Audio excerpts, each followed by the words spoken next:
হঠাৎ করে ভাবি আমাদের পিছনে এলো। ভাবি আসার সময় আমি খেয়াল করছিলাম। ভাবি পিছনে এসে দাঁড়িয়ে রাগী কণ্ঠে বলে উঠল, এখানে কি হচ্ছে? এবং মায়া, তুই ওর সাথে কি করছিস? মায়া হঠাৎ করে ভাবির শব্দ শুনে বয়ে কেঁপে গেল। তাই ভাবির দিকে তাকিয়ে কাপা কাপা গলায় বলল, কিছু না, এমনিতেই বসে আছি। তারপর ভাবি মায়াকে কোনো কিছু বলতে না দিয়ে হাত ধরে নিচে নিয়ে গেল।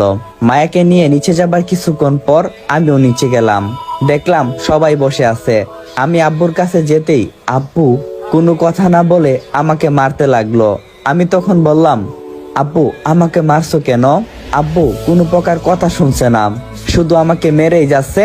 আমি শুধু বলছি, কেন মারছো? মাঝখান থেকে ভাইয়া উঠে বলল, তোকে কেন মারছি তুই জানিস না? এই বলে ভাইয়াও আমাকে মারতে লাগলো।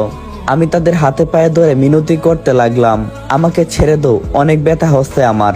শরীরটা মনে হয় জ্বলে যাচ্ছে, অনেক ব্যথা হচ্ছে। শরীরের অনেক জায়গা দিয়ে রক্ত বের হতে লাগলো। ব্যথার কারণে আমি মেঝেতেই শুয়ে পড়লাম। তখন আব্বু রাগী কণ্ঠে বলতে লাগলো, তোকে আমার ছেলে বলতে ঘৃণা হই। তুই এমন এক কাজ করবি যা আমি আগে জানতাম না। যদি আমি আগে একটু ধারণা করতে পারতাম তাহলে তোকে কবেই গলা টিপে হত্যা করতাম। আমি শরীরের ব্যথা নিয়ে বলতে লাগলাম, বাবা আমি কি করছি অন্তত এটা বলো। তখন হঠাৎ করে ভাবি নেকা কান্না করে বলে উঠলো, কি করছো মানে? আমার বোনের ইজ্জত নষ্ট করতে চেয়েছিল। ভাবির কথা শুনে আমার মাথায় যেন আকাশ ভেঙে পড়ল।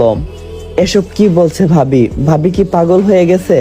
ভাবিকে তখন আমি বললাম, ভাবি আপনি এগুলো কি বলছেন? আপনার মাথা ঠিক আছে তো?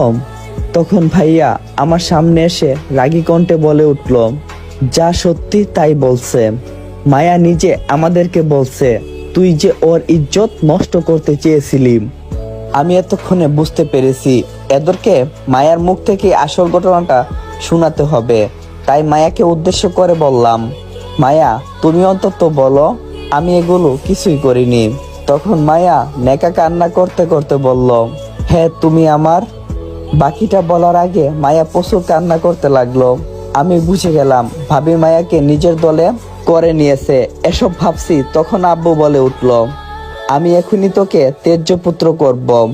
আজকে থেকে আমার একটাই ছেলে, বের হয়ে যা আমার বাসা থেকে। তোর এই মুখ আমি আর দেখতে চাই না।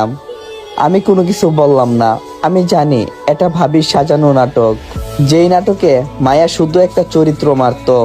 কিন্তু কেন আমার সাথে এমন নাটক করলো সেটাই বুঝতে পারলাম না। তখন আমি আব্বুকে বললাম, তুমি এটা করো না প্লিজ। ভাইয়া আমার সামনে